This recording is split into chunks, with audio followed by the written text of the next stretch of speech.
below. How excited are you for Unrivaled? Personally, on a scale of 0 to 10, I'm somewhere in between 0 and -15. So I have negative excitement for Unrivaled. Last year, I was curious. I wanted to check it out. Okay, this is what's going on here. Yeah, I won't be back. Deuces. You guys don't even have Caitlin Clark for the year 2. You guys don't even have Angel Reese year 2. Y'all don't even have Asia year 2. What about Sabrina? What about So, get this.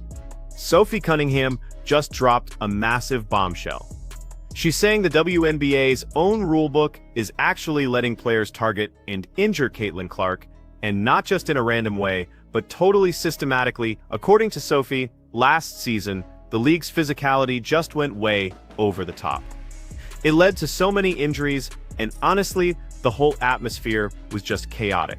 This isn't just about a few bad games, it's a huge systemic problem. It's all because of these super outdated rules that apparently give players a green light for extreme aggression. And what's crazy is the WNBA Commissioner Cathy Engelbert has been totally silent on this. It's deafening, and it leaves everyone, fans and players, wondering about the integrity of the whole game. This isn't just a small criticism, it's a complete indictment coming from inside the league itself. The WNBA, the gift that keeps on giving. I tell y'all time and time again, I love Sophie Cunningham's podcast. She's always gonna give you nuggets that you have to take from. And boy, did she drop some gems on this one, exposing the fact that there are rules in the WNBA rulebook that have allowed players to get away with targeting and injuring Caitlin Clark. She exposed it. We already know Cathy Engelbert has the brain cell of a peanut. We already know. She also explicitly said that what the WNBA rulebook currently calls a foul absolutely has to change. Listen, she explained that refs are always just falling back on this old handbook to justify their calls, which basically lets brutal plays go unpunished. This isn't just some simple misunderstanding. It's a core flaw that allows what a lot of people would call outright assault right there on the court. Sophie implies that the rulebook actually covers up actions that go way beyond normal physicality. It creates a really dangerous environment where players are constantly at risk. It's like a literal blueprint for allowing harm, and it's just hidden in plain sight. Deuces. You guys don't even have Caitlin Clark for the year 2. You guys don't even have Angel Reese year 2. Y'all don't even have Asia year 2. What about Sabrina? What about Oh, you guys got nobody year 2. Oh yeah. Deuces. Sophie Cunningham spoke on Unrivaled, and as she was speaking about it, she clearly spoke on the conflict of interest that Napheesa Collier and Breanna Stewart have with the WNBA in negotiating a new CBA deal. If the owners say, we'll give you X amount of money, X amount. And get this, Sophie's revelations make it sound like the actual rulebook itself is so ancient, it practically legalizes extreme violence. She's comparing it to being able to hit someone upside the head with a sledgehammer or slap them with a steel chair, and it's still somehow not being called a foul. That vivid comparison really highlights how absurd and dangerous this league document is. It paints a picture of a rulebook that's so out of touch with modern pro sports. It's basically turning games into something more like a wrestling match than an actual basketball contest. This isn't just some small oversight, it's a shocking relic that's putting its athletes in real danger. Her Glamour magazine speech where she said the players are having to negotiate for better referees. That is an absolute joke. Why should players have to negotiate in a CBA for better referees? You should just want to have the best referees, Cathy. You actually should want the best referees in your league so you can have the best league, Cathy.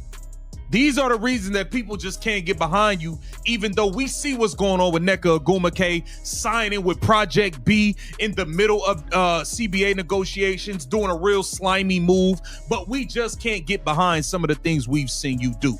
Now, who's to blame for all this shocking negligence? Sophie is putting it squarely on Commissioner Cathy Engelbert. Even though there are widespread concerns and a clear increase in player injuries, the commissioner has reportedly failed to update the rulebook. She hasn't even had meaningful conversations with the referees, it seems. This isn't just like a passive failure, it's an active disregard for player safety and the actual quality of the game.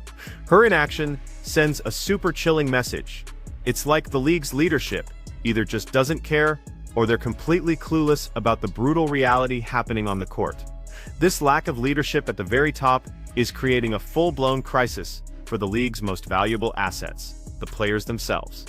Of the negotiation, we see a conflict of interest. Not to mention the players. Oh, this player might come here and that player might go over there.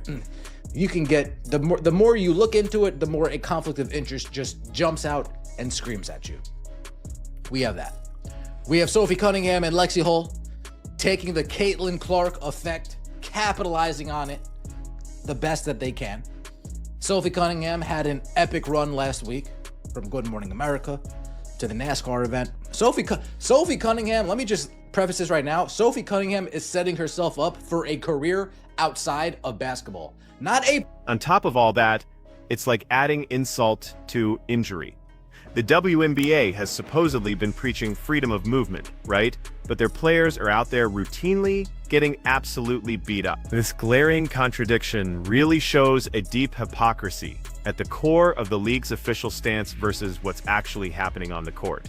All that talk about a free-flowing, open game totally clashes with the brutal, almost prison-like physicality that Sophie Cunningham described. This isn't just about poor officiating either. It's a betrayal of the very principles the league claims to uphold. The gap between what they promise and what's performed has honestly never been wider or more dangerous. Tying in with Project B in the middle of CBA negotiations, doing a real slimy move, but we just can't get behind some of the things we've seen you do.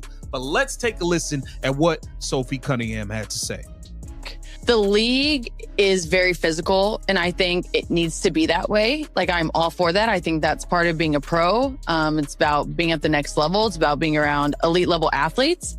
And it's awesome to see strong women being able to play physical and showing young boys, young girls that it's okay to work hard, to sweat, to be physical, but also to enjoy what you do and love what you do. And so for me, Look, the ultimate victim of these lax rules and this negligent officiating, as Sophie implies, has been none other than Caitlin Clark. That rulebook, just because it's so outdated, basically allowed players to target and beat the crap out of the league's biggest star. This isn't just about hard fouls, it's about a systematic approach that the rules actually permit, and that directly jeopardizes the health and career of a generational talent like Clark. The WNBA's failure to protect her, especially after her massive impact on viewership, is a shocking miscalculation. It really shows how short-sighted the league's leadership is. This is a total self-inflicted wound for the WNBA. Cunningham is setting herself up for a career outside of basketball. Not a post-basketball career where she's still talking the game. Shoot, she could still do that if she wants to. I know she did some Phoenix Suns games, right, once upon a time. I'm talking the Nate Burleson route, where Nate Burleson went from the NFL, stopped at ESPN for a hot minute, stopped at Fox for a hot minute, and now he's doing morning news. Sophie Cunningham is setting herself up for that type of post-career run. But let's get into what Sophie Cunningham had to say about the conflict of interest. Please like the video, comment, and subscribe. But here's the thing. It's actually beyond just the outdated rulebook. The officiating itself is a catastrophic problem. Sophie Cunningham really highlighted the glaring inconsistency in calls. She pointed out how some players, like Aja Wilson, can shoot a staggering 17 to 19 free throws in just one game. That's more than an entire opposing team sometimes. Meanwhile, other players are just enduring relentless physical punishment without getting calls. This huge disparity strongly suggests some kind of bias going on within the officiating ranks, which totally undermines fair play. Plus, get this, there are reportedly no prerequisites to becoming a WNBA ref, which exposes a shocking lack of professional standards at such a critical level of the game. It was way too much. We saw Kelsey Plum at the podium crying, Gabby Williams at the podium crying, all types of stuff. I think that what's considered a foul in the rule book maybe needs to change a little bit. because the refs always kind of go back like, well, this is what it is in the handbook, and so this is why we call it. But I think that so the WNBA has not updated the rule book, the handbook that these referees claim they are going by. So apparently in this handbook, you can hit somebody upside the head with a sledgehammer. You can slap somebody upside the head. So, what's the result of all this? The league's regular season games have basically devolved into something resembling prison basketball. That's a huge contrast to the elite professional sport it claims to be. This level of unchecked physicality makes the games incredibly hard to watch, especially when you add in fundamental skill issues like all those missed layups. Fans are already asked to tolerate a certain level of imperfection, but throwing in terrible, inconsistent officiating just makes the entire product almost unbearable. The WNBA is totally alienating its audience by failing to provide a consistent, high-quality, and fair playing experience. Honestly, the spectacle of violence is overshadowing any true athleticism. Is it a tournament? I know it's a league, but like, obviously these women are not playing 40 games during the offseason. Yeah. See, Wes, that's why I like you, Wes. You're the normal person, right? You're the casual. You're not knee deep in this, right? Wes posing this question is the temperature that most people have when it comes to Unrivaled. It's a word.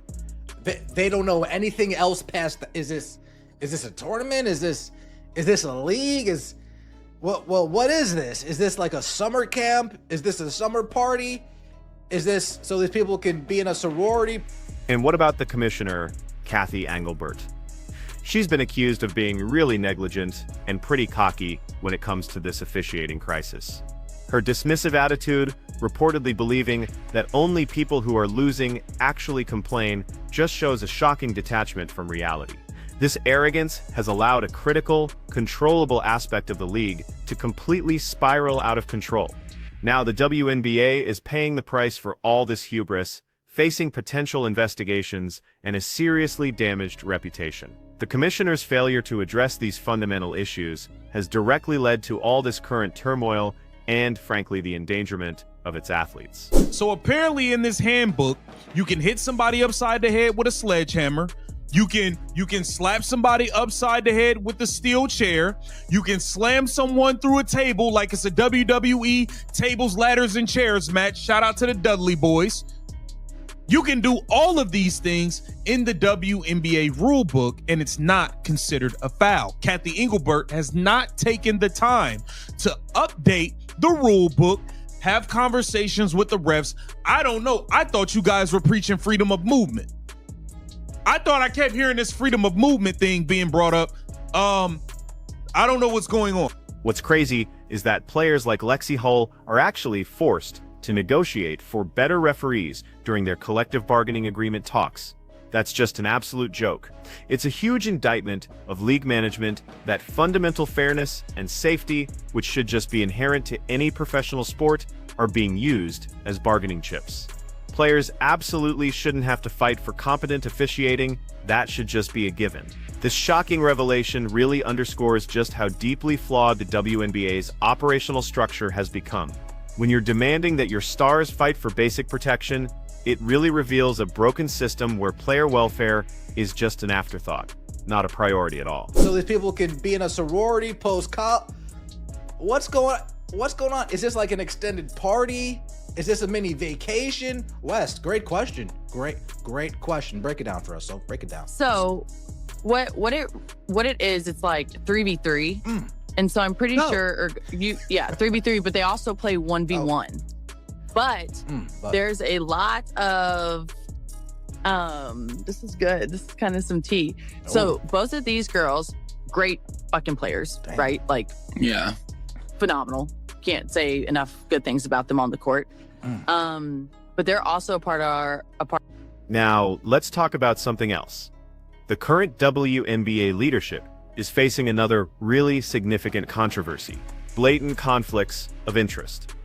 We're talking about key players like Nafisa Collier and Brianna Stewart, who hold equity in competing leagues like Unrivaled. But here's the kicker. They're simultaneously serving on the WNBA's executive board and negotiating a new CBA. This undeniably creates a scenario where their personal business interests could clash directly with their roles representing WNBA players. Sophie Cunningham explicitly highlighted this, noting how those financial stakes could seriously compromise their loyalty and decision-making during crucial contract negotiations. Honestly, it's a conflict that's just jumping out and screaming at you. We're preaching freedom of movement. I thought I kept hearing this freedom of movement thing being brought up. I don't know what's going on. The handbook maybe needs to evolve a little bit and get with the times, because I feel like the majority of this season was how physical playoffs normally are. So playoff basketball is known to be more physical. You're not going to get calls. It's just a harder game, and everyone knows that. Ask any league around the world, playoffs are just different. But for us, I think you just saw a lot more injuries. You saw maybe just a lot more feistiness amongst the players and the coaches, a lot more. So, what this conflict really means is pretty straightforward.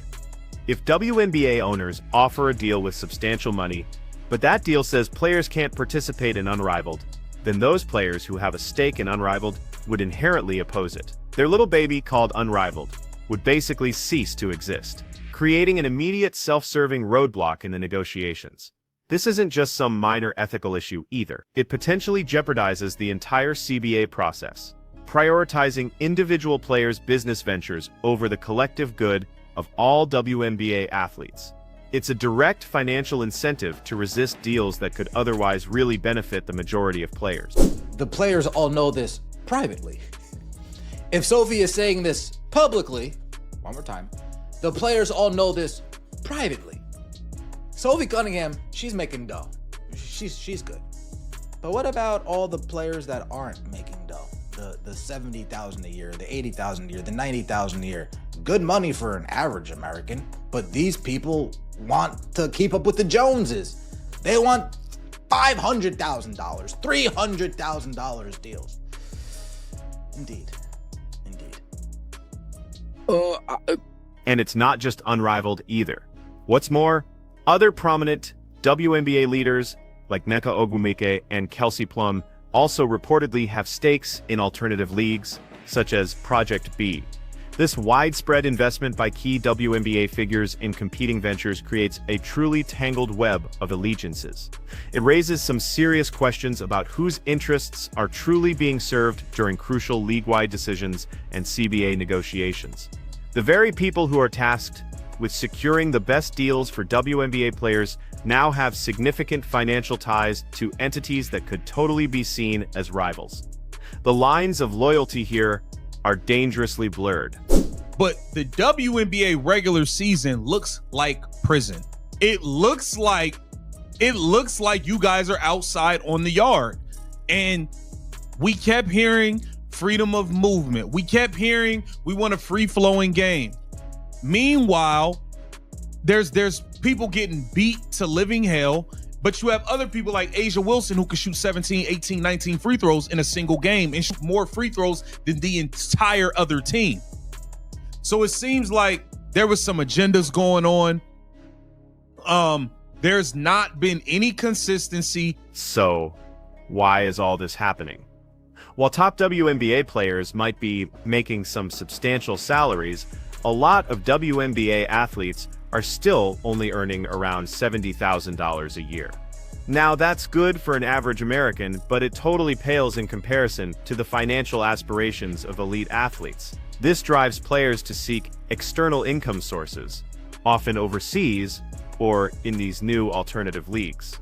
The problem really arises when those external ventures create direct conflicts with their WNBA roles, especially if they're in leadership or negotiation positions.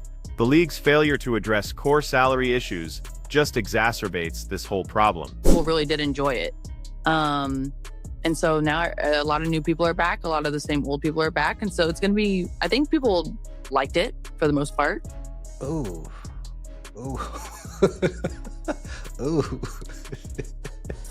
Did people like it for the most part? I am going to be very intrigued to what Unrivaled ratings are even with the new rating system, a part of me wants to say the ratings aren't going to be nearly as good as they were last year. Even with the new rating system, I feel like there still is going to be some type of decline. Now, let's talk about Unrivaled specifically. Its 9-week duration is a significant commitment, and that directly clashes with the WNBA's off-season schedule. This could potentially impact player availability or even their rest. While the idea of paying players to stay stateside is definitely positive, the conflict really arises when such extensive alternative commitments compete directly with the primary league's interests. The question isn't whether players should earn more, it's whether the WNBA can afford to support or integrate leagues that are financially tied to its own player leadership, potentially at its own expense. It's a really tricky balance that right now seems heavily skewed. And now we have all of the leaders of the WNBA, the players who are supposed to be representing the players to get a new deal done. You have all of the WNBA leaders having equity in other leagues now. All of them. From Nneka Ogwumike and Project B, you got Nafisa Cawley and Brianna Stewart with Unrivaled. Kelsey Plum has stake in Unrivaled. I mean, it is insane. It's crazy. And one of the things that Despite claims that Unrivaled was enjoyed by most in its first year, there's actually significant skepticism about its future ratings. Concerns are high that even with new rating systems, we could see a decline in viewership. This adds further pressure on those with a financial stake, potentially making them even more resistant to WNBA proposals that could impact their other investments. The success or failure of these alternative leagues, especially Unrivaled, has direct implications for the WNBA's internal politics and how effective its player representatives can be. This entire ecosystem is just unstable. Now, on a different note, Sophie Cunningham, with all her outspokenness, is clearly setting herself up for a significant career beyond just basketball. She's taking a path similar to NFL veteran Nate Burleson. She's not just planning for post-retirement, she's really building a brand and a platform that lets her speak her mind freely, even on controversial topics like the WNBA's failings. Her willingness to call out systemic issues, even while she's actively playing, shows a rare courage and a real strategic vision for her future. She's transcending the typical athlete's career arc and laying groundwork for influence far beyond the court. So with all these issues, outdated rules, negligent officiating, targeted physicality, conflicts of interest, and leadership failures, the WNBA finds itself in an unprecedented crisis. There's even talk of a WNBA RICO investigation, which would imply potential illegal or corrupt activities.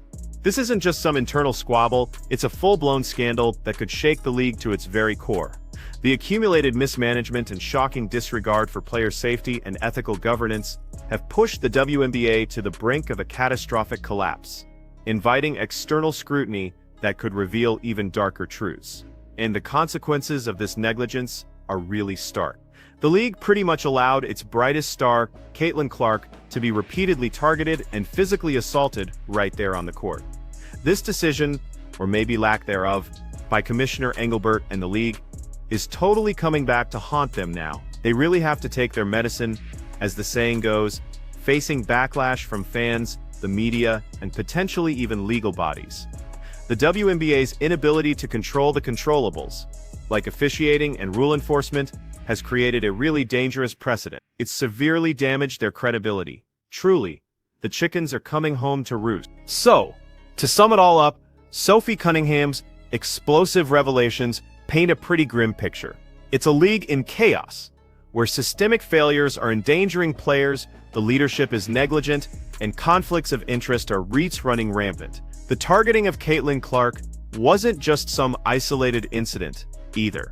It was a symptom of a deeply flawed rulebook and an inappreciating crisis that the WNBA, under Cathy Engelbert, has just willfully ignored. The price for this neglect is now being paid in shattered trust, injured stars, and a potentially irreparable blow to the league's integrity. The WNBA absolutely has to look inward and initiate some drastic changes, or they risk losing everything they claim to stand for.